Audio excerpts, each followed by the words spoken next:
Həmişə ustadlarımız deyib ki, Dədə Ələsgərdən deməyəndə aşığın dili tutular məclisdə. Xəstə könlüm dərdi qəmlə ayıldı. Bugün məclisimə bir can gəlibdi.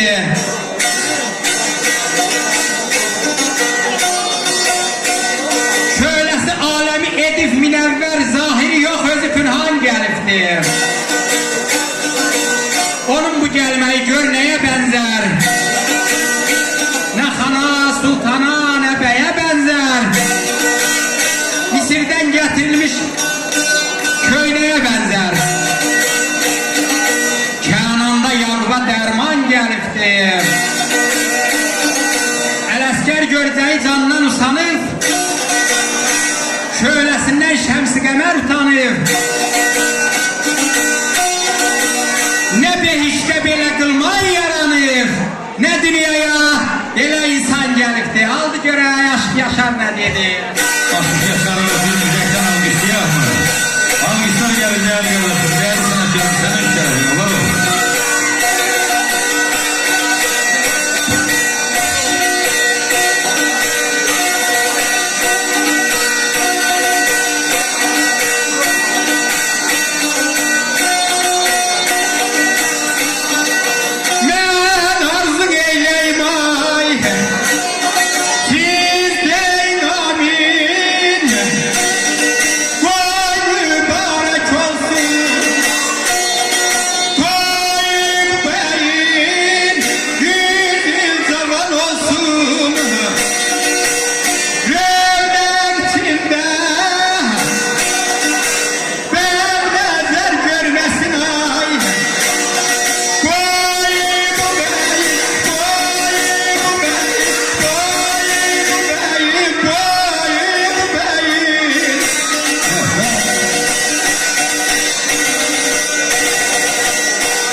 Ömrünün yazı, ne dilesen hasil olsun burazı.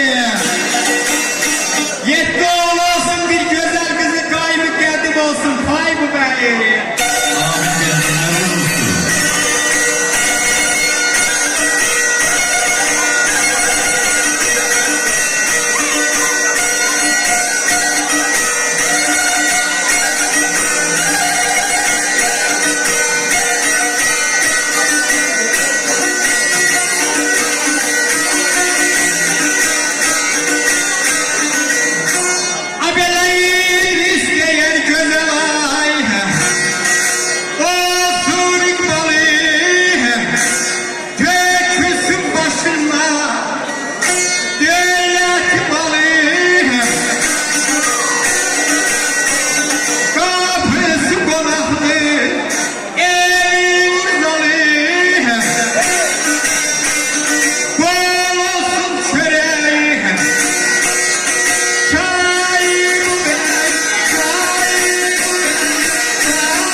Başından döyləti balı,